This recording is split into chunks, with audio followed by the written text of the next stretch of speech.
Okay, hey everybody, we are live in on YouTube. I'm Jefferson Graham. I'm here with Scott Kelby, Mr. Photoshop, Mr. iPhone Yay! photography book, Mr. Digital photography book, and who knows what other books are coming out in the next few weeks. He always has a whole bunch. Right now, we're excited because the iPhone Photography Conference is coming out next week on Kelby One Live, and that's really exciting. But before we jump into that, a new Photoshop app came out this week. And, you know, Scott's middle name is Photoshop, right? And I think we should talk about that app for a little bit. So, there's been an app before, but this app can actually do stuff that you could do on the desktop. So, Scott, tell everybody about this app. Well, so it's Photoshop for the iPhone, which is something that a lot of people have been waiting for. I have to be quite honest, I wasn't on that list of people waiting for it. I pretty much feel like Lightroom on the iPhone can do everything I want, but they've done a very good job of transferring the Photoshop technology to your phone. And so if you're a Photoshop user, while the interface is very different, the interface does not look like Photoshop. It takes a little bit of getting used to the interface. Once you're there, you're like, oh, adjustment layers. Oh, like a lot of the things are there. There's still a couple of things missing. Gaussian blur isn't there and a couple other things. But I think you'll be surprised that like layers are there and adjustment layers are there and curves are there and things like that are there. And it uses terms that Photoshop users are familiar with. So I think that's its strength is that if you come from a Photoshop background, it will be, even though the interface is not the same, the environment of working and thinking like you do in Photoshop transfers over. Yeah, I think the fun though is generative. I can never pronounce it, and you probably can. Generating images in Photoshop, putting things into your photos that, like I did a witch on a broomstick flying across the sky yesterday. Just silly little things, but there's a lot more. I mean, I have become addicted to that tool. I use it all day long, every day, and I'm sure you do as well. And now you can do that on the iPhone. Right, and that was surprising. I didn't think that generative fill would make its way to the iPhone version. I thought, well, maybe one day down the road and all, but it's there from the beginning. So I think that's pretty cool that it's there. So overall, it's a surprisingly robust version of Photoshop for the phone, further along the road than I expected to be in many cases. And generative fill is a blast. Now, I'm the opposite of you, Jeff. I only use generative fill to remove stuff. I feel naughty if I add stuff. Me too. I just did a witch for you. I wondered. Why is he throwing a witch in here? But I will take out light poles and street signs and the orange cone, little things like that I just don't want to see there that I couldn't move otherwise, right? Yeah. Right, yeah. Or it would just be so laborious, Sometimes there's things you can do and you're like, I know how long it's going to take me, so I'm just going to leave it. Not anymore. Yeah. So what about the fees? So, I mean, when I downloaded it, it was free, but Adobe is not known for doing a lot of things free. They like to get paid. So is this part of your Creative Cloud subscription? Honestly, I don't know what the deal is on it. I don't know. I have no idea. I know traditionally it's been free. I don't think that they're charging for it. What they may be charging for is credits for the generative fill, but I just literally do not know. So when all this was happening, I was on a trip down in Antarctica, which is one reason why I'm a little behind on the iPhone Photoshop for the iPhone curve. And I come back from the trip and I'm sick. And I'm sick like I'm in bed sick, like you can probably still hear it in my voice and I'm coughing and stuff. I'm pretty much better now, but I was down for the count. So that's why I haven't delved into it in the way I would normally do. So I'm a little behind on that. Being a sick man, and we really appreciate you coming here today. No worries. Okay, let's talk about the iPhone conference. This is the third annual And I recall after the first year, you told me that the iPhone conference had already become your most popular conference. So how's it doing now? It is. It's doing great. I mean, it usually pulls over 1,000 people that pay to be a part of the conference, which is quite good. I mean, that's these days, if you can pull 1,000 people to a free conference at something, but for a paid conference, it's 2 days, 2 tracks, plus a pre-conference day. So the day before, we have pre-conference sessions and we have bonus sessions, and there's a lot to it, and they can watch it, anytime during the next year. It's cool to be a part of it live, and a lot of people do watch it live because there's a whole community that goes around with it. So people are making friends, and they're talking back and forth, and they're, talking with the instructors, they're talking with each other. It's a surprisingly robust community that goes along with the live event. But of course, they can just go back and watch, anything they missed for a year. Or rewatch classes or catch classes they are on a different track or whatever. But it's a lot of training for not a lot of money. So it's pretty cool, and we're very excited about it. And we love the possibilities of what you can do with the iPhone. The iPhone keeps getting better and better and better.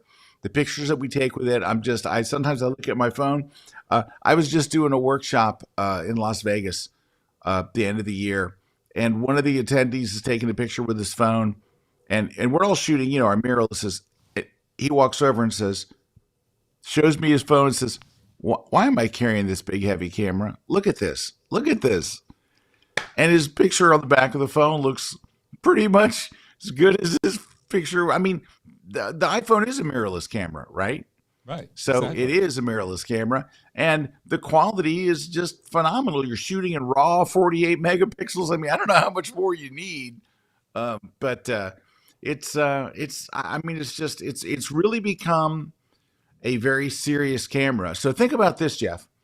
I remember I used to shoot Nikon, so I shoot Canon now, but I was a Nikon photographer for many years. Still love Nikon cameras; they're great. And I remember I was thinking of leaving Nikon, and a friend of mine that worked there said, Scott, just wait. We're coming out with a camera that's going to blow everybody away. And he was right. And I was glad I waited, which was the Nikon D3. It was a revolutionary camera because it was, lower noise. The first, I would say, low noise DSLR. And it was, fast shooting. It had all the things that you would want, right? And of course, Canon, followed up with their competitor to it. But Nikon was there first, and I bought one, and I was excited. It was $5,000 for the body only, and it was 12.1 megapixels. And that was the best camera you could buy at that time. And this wasn't that long ago. It was 2009, Jeff, and it was $5,000 for the body, no lens, just a body. So it was unusable if you bought it for $5,000. Right. Pardon me. You needed a lens of some sort. It was $5,000, 12 megapixels. And now I'm holding a phone that shoots 48 megapixels, right? And does all kinds of crazy stuff, comes with lenses, wide angle lens, 1x zoom, 3x zoom, 5. I mean, it's kind of mind blowing when you think that, our phones today blow away what we were paying $5,000 for not very long ago. Yeah, so if you soup it up to $2,000 for the iPhone and get the 1 terabyte of storage and whatever, you have a 13 millimeter to 120 millimeter lens is choices basically on your phone. But Jeff, you're forgetting, you're not paying $2,000 for a camera. It is your internet browser, it's your email, it's a computer in your pocket that's more powerful than computers that we sent to the moon. I mean, and it has a camera. Yeah. Though I kind of think of it like. Yeah, I laugh about this because this week, tomorrow, the iPhone 16e is coming out, and it's going to be $600. Right. So it's the lowest priced iPhone, but no telephoto lens. And no zoom, no wide angle, no extreme wide angle, no ultra wide angle. You're going to buy, and I've talked to people, they say, well, I don't care. I don't care. It's the lowest price iPhone and I want it. And it's like, go out to dinner one night and spend the extra $100. You don't seem to mind, but it's an extra $200 and you get 3 lenses instead of 1. I was like, I don't know. Just, to me, it's just nutty. I don't know. What do Yeah, you as a think? photographer, that is like I can't do it. I mean, I couldn't go back to that. Right. You know, it's like if you that's like if you said you have to shoot your mirrorless, but you can only shoot at 50 all the time. I'd be like, I'm not buying that camera. Be a little hard, wouldn't it? We're not going to put Very you back hard. into the 1940s in Paris and Right. make you a street photographer where you could only Right. use your 45 millimeter lens on your Leica, right? Yeah. But Jeff, you could say this. There's a lot of people that use a phone that don't care at all about photography. They really don't care. They're going to do a selfie. Like their Hmm. thing is selfies. They're not photographers. Then you could go, well, okay, that makes sense. It's cheap and you don't care about photography. Get the E. Yeah. Well, they don't care about photography until they get out there and they take the selfie and they can't fit themselves in the image. And then they turn the camera around, they turn the phone around for the 0.5 and say, well, I'm not fitting. And there is no 0.5. Yeah. I know. Yeah. But they were doing selfies before there was a point 0.5 camera. You know, there wasn't always a point 0.5. There was just the 1X. They were doing selfies with it. So, it's Yeah. not for me, Jeff. It's not for you. It's not for our crowd, but Yeah. Yeah. Anyway. Okay. Tony is rolling in from North Carolina. Hi, Tony. How you doing? Yo, And the Tony. VPC Valley Photo Club. I wonder where that is. You should let us know where that club is. But thank you for joining us here. And Roy has a question. What sessions at the conference are different from the past? And Well, yeah, go ahead, Scott.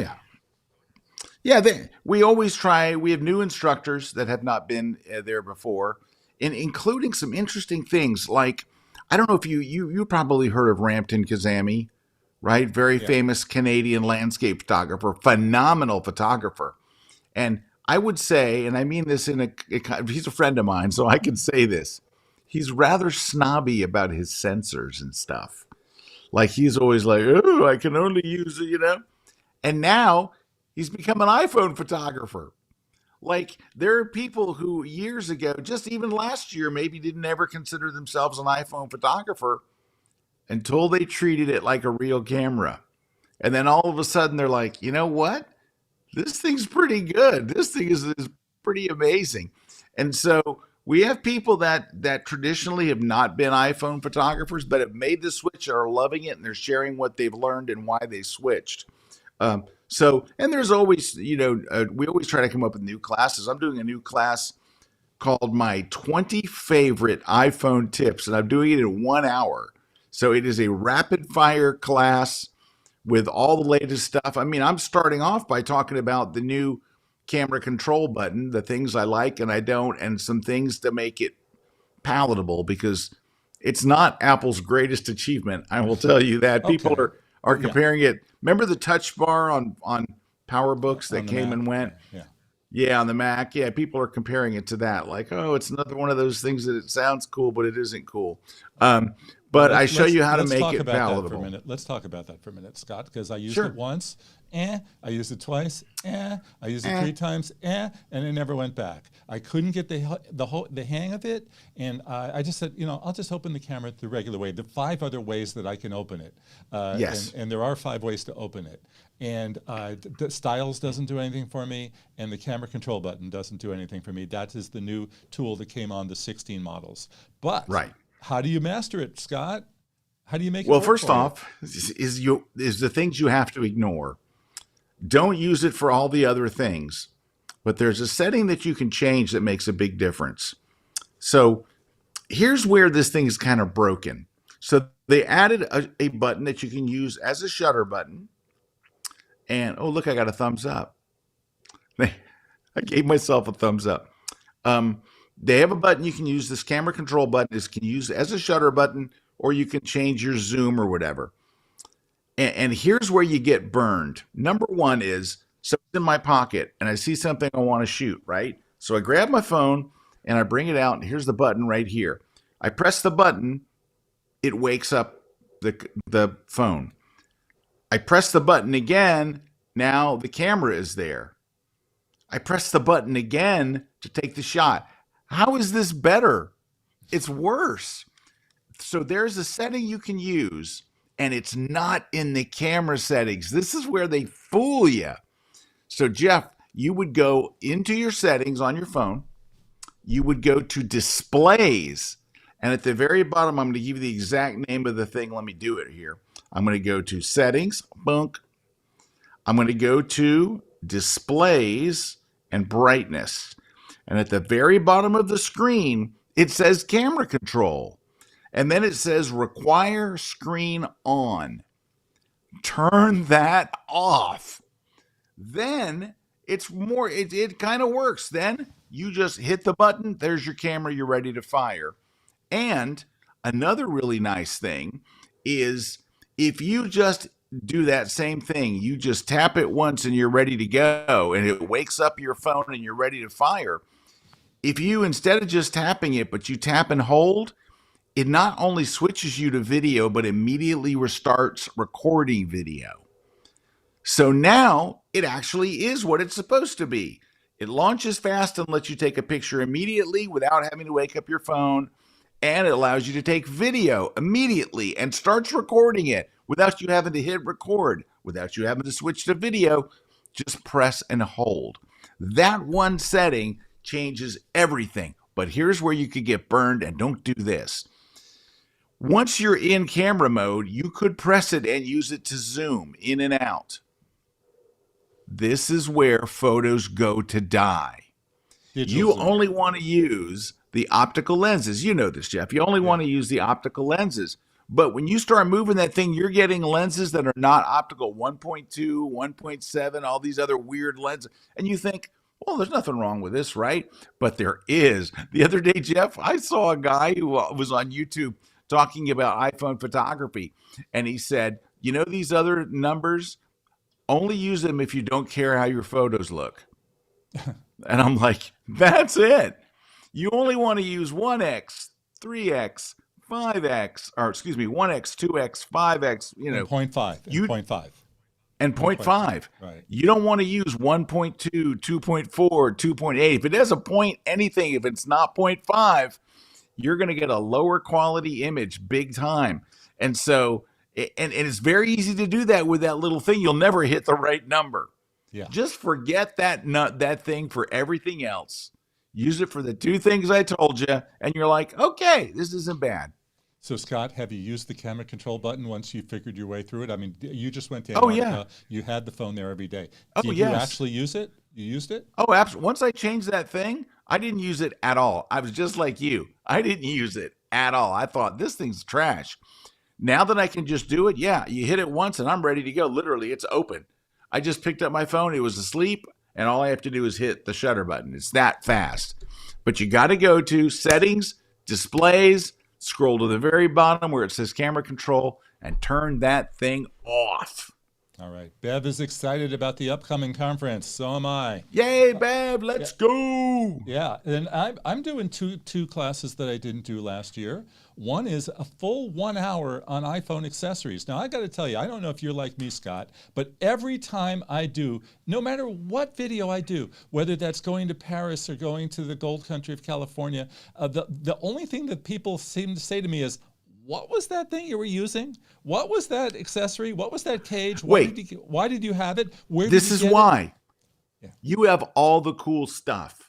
Dude, I've spent so much money watching your videos. You had this holder that you use for like doing video. And I'm like, where did he get that? You are an aficionado.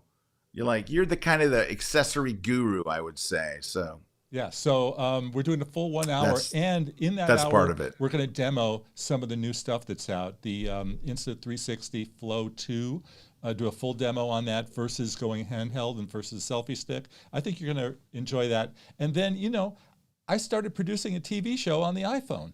I really did.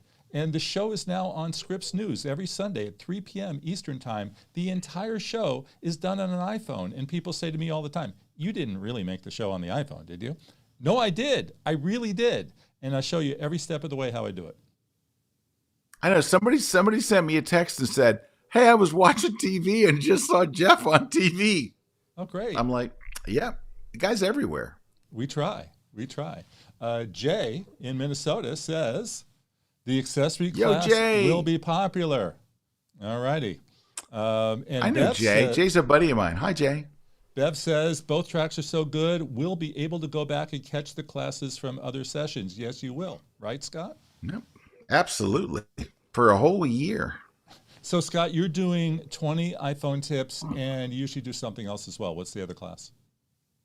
My other class is I'm trying to convince you, and I'm giving you some really good techniques to where when you take your next trip, you can do the whole trip with just your phone. So it's a travel photography class where you're not using the phone as your backup.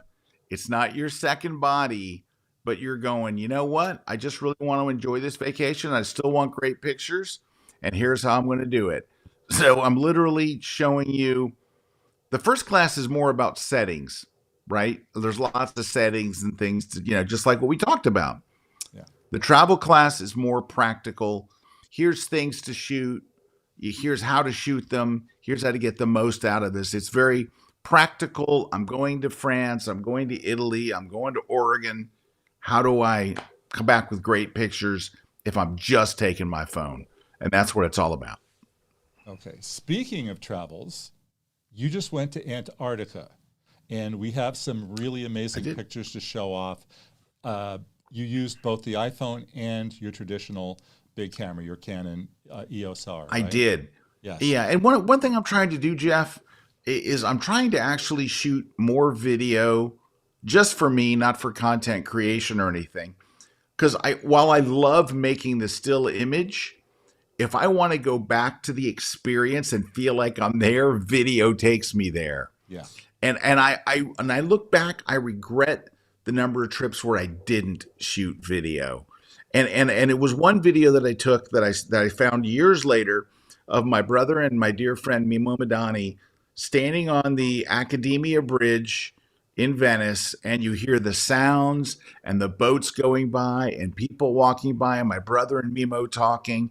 And I'm like, I felt like I was right there. And that's when I was like, I've got to start shooting more video, not for business purposes, but just for me to go back and be able to relive the experience and the sounds and the sights in a way that still pictures don't do. Don't get me wrong. I'm not a video guy. I'm a still guy, but I feel like I've missed a lot by not shooting video. And I'm holding a great video camera. As you know, you do a TV show from the camera I'm talking about. I know. It's amazing. So I was in New York City recently. I did an episode there, and I have a young sister who lives in New York, and I convinced her to just walk around and hold the phone for me.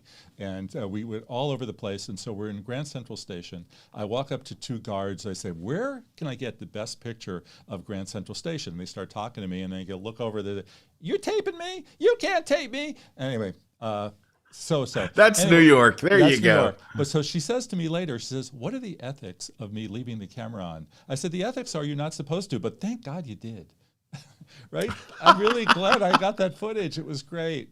So anyway, Antarctica. You went to Antarctica. Yes, you brought both cameras. Your pictures are amazing. Let's take a look at some of them. This is an iPhone shot. Yeah. Tell everybody about it. All right, so when you're on the ship, so we're on the ship called the Sea Spirit, and you're in there, you're having dinner, or you're having lunch or whatever, and if something interesting comes by, they literally come on the speakers of the ship and go, there's an iceberg with penguins on the port side. And everybody grabs, in the middle of dinner, everybody grabs their camera, and they run out and take the picture. Well, my camera's back in my room. I'm not going to go back to my stateroom and try to figure out where it's at and all that. And so I had my phone, and I'm like, oh, I've got my phone. I don't have to worry about it. I step out on the deck. It's the easiest thing in the world, right? How hard is it to take this thing? You're floating right by it. It's a big old iceberg full of penguins, full of pinguinos. And so, yeah, that was it. It was just so easy to do. And you know, I shot a lot of video. I shot a lot of stills, did a lot of behind the scenes photos as well. Yeah, I love it. I mean, it does a great job. You wouldn't know that this wasn't taken with my Canon R6. There's no way to know. Yeah, it's a great shot. Oops, I want to make you into a circle, but I messed up there. What happened? Go back to Antarctica. Sorry about this. Uh, I want to see I your pictures I want to be again. I want to be circular. That's my dream. Yeah, okay, okay, then let's see. Where to go? Right here. And he's going to be in a circle. There he is. I'm Okay, in a giant circle. a giant circle. Let's make the circle smaller Oh, and put you right up there. And then sure. and then let's take the border off too. What do you think? No border? Yeah, let's drop that Yeah, big old board. I uh-huh. feel like I'm on in a telescope. There we go. Okay. That's lovely. And Lovely. Uncle Russ likes the shot too. It's a great shot. So this Well, is thank you, Uncle point Russ. 0.5 millimeter, I assume? Uh, I'm assuming. Yeah, it's awfully wide. Yeah, that's got to be a point five. Okay, and I love that point five. black and white conversion is in Lightroom. Lightroom. Yep. Okay, just click in the black and white button or going a little further. No, I think I just clicked the black and white button, and maybe I think I added some blacks, which is one of my favorite moves. So I added some of the black slider. Okay, now we're switching to your. Okay, yeah. Okay, speaking of black and white, this is on your Canon. So tell everybody why Yes. you chose to shoot Canon at this point and not the iPhone. Well, I mean, I shoot with them. I have them both with me, right? So it depends on where I'm at, and how easy it is to get to my gear. Um, so in this case, I made this big trip. I'm one of the instructors on the boat, right? So I'm one of the pros. There's 12 instructors on there for the 70 people that are a part of this excursion, and so they're all carrying mirrorlesses and DSLRs, you know. So I'm kind of like, and yeah, I did see quite a few iPhones pop in from here and there, especially people shooting video and stuff. But I feel it's my responsibility to be shooting what they're shooting.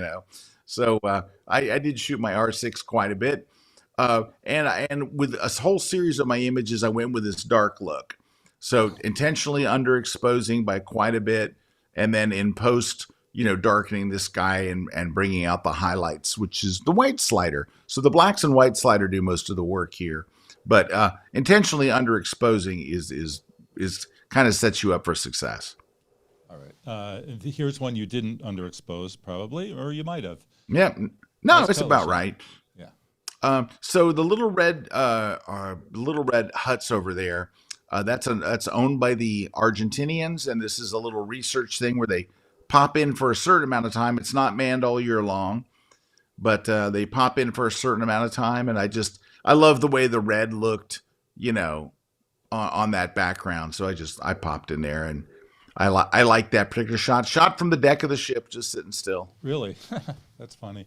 Yeah. Okay. And here's a shot you probably would have had a really hard time getting on your iPhone, or the penguins.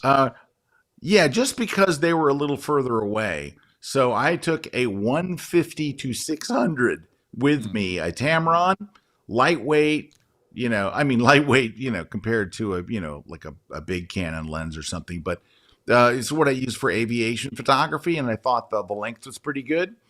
I intentionally overexposed the sky so you just see a little bit of the snow and then the penguins. And so, I'm not known for my wildlife photography. So I was like, hey, this is cool. I'm getting to shoot some penguins. So that was kind of fun.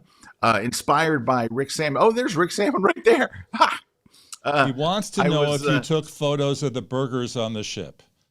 No, but I had enough of them where I could have. So I'm literally on the ship, Jeff, and Rick Salmon is texting me. I'm at the bottom of the world, virtually no cell service or anything. And Rick's like, did you order the cheeseburger? They'll make you a cheeseburger. And I'm like, oh, that's right. So I had to make me a cheeseburger, and it wound up being a series of cheeseburgers over 10 days. But yeah, it's not on the menu, but you can just ask them, and they're like, yeah, we'll make you one, and they're delicious. They were really good. Another Rick Salmon tip. Now, speaking of penguins, my episode on Sunday is about Galveston, Texas, which is a really cool island town with great history, and they happen to have penguins there in the aquarium, and we did some photography with the penguins. Oh. Not as exotic nice. as you, Scott, but we got penguins this weekend. Really nice shot of the ice here. Yeah, you can't tell that thing's, 800 feet tall. Unfortunately, sometimes getting something to help you scale it and see how tall it is, these things are massive. They're like giant mountains.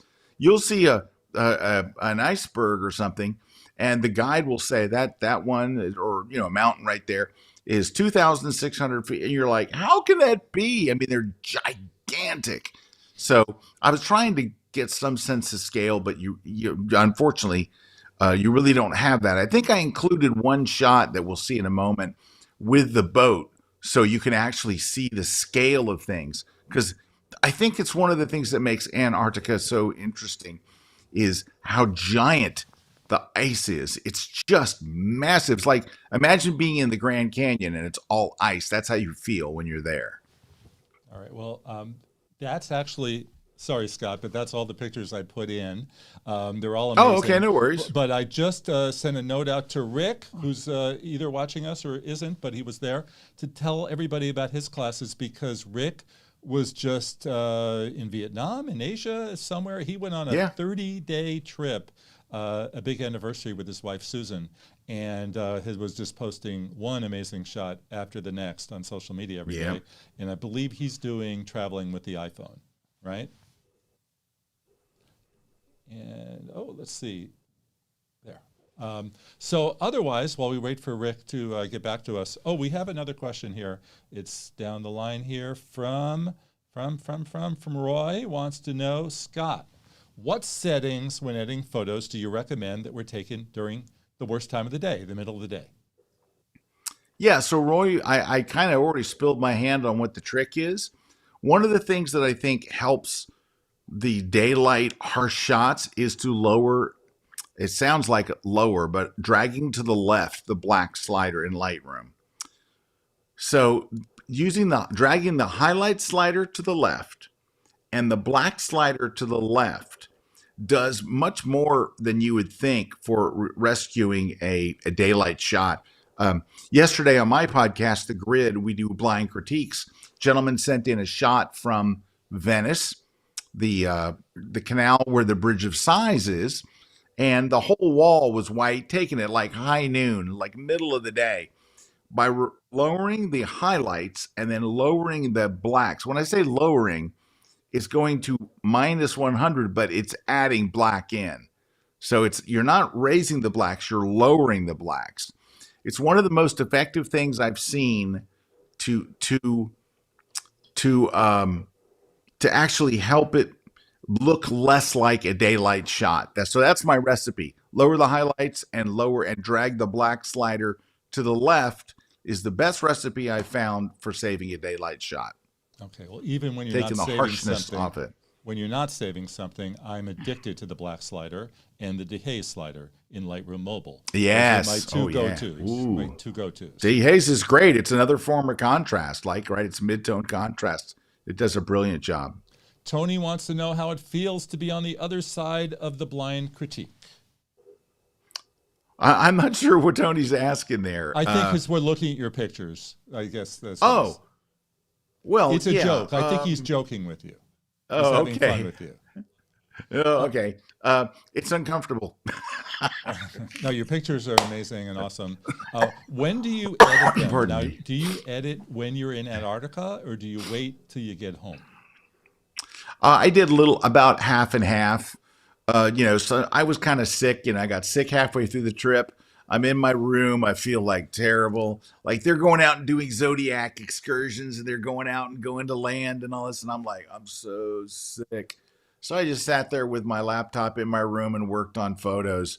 I do enjoy that about a cruise. Like if you do a river cruise or any of these things where you go out in the day and then at night you're just hanging out and there's nothing to do on the ship, I love to just sit there and edit. I do enjoy that. So I would say I got about half and half. In fact, I just finished editing last night because I put together an Adobe Spark page. So I don't have all the text in, but all the photos at least are in.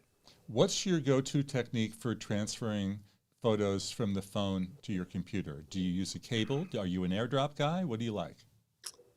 If you import them into Lightroom will automatically sync them back to your Lightroom on your desktop. So I have my Lightroom set up to where if I take a photo with my built-in camera, it will automatically import it into Lightroom. And then Lightroom, as long as I'm connected to the internet, will automatically sync it to Classic. And So in like that. Antarctica, you were connected to the internet? We had really crappy Wi-Fi. Hmm. It was like dial-up kind of Wi-Fi, and it did take a long time for things to transfer. You just have to let it run. Yeah, it was Starlink, and Starlink I think works pretty well. A buddy of mine has Starlink, and it works great for him. But the Starlink shared by 70 people is not very good. It's slow. It's slow link. Yeah. It's like going to Las Vegas during a conference and staying in a hotel with 4,000 executives who are all online at the same time, and it's hopeless. Exactly. It's hopeless. That's how it was, kind of Oh, how it was. so I'm an AirDrop guy. I like to do AirDrop. I do that as well sometimes. Yeah. I just find it just works efficiently. So that's me. Scott, I'm going to let you go and rest that voice. Tell everybody what you got going on today. What's happening? What are you doing? Uh, I just sent another book to press, and it's a Uh-huh. weird book, Jeff. I just sent it to press. It's called How Do I Do That on My Tesla? Oh, okay.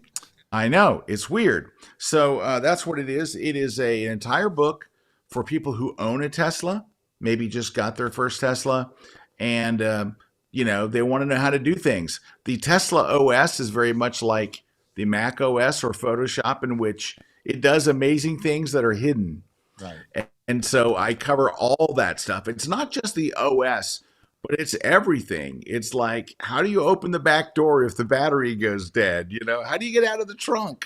There's just weird things. What do I do if my charge thing won't unplug? What do I do? There's just so many things. It's almost a 300-page book, and there's only one thing per page.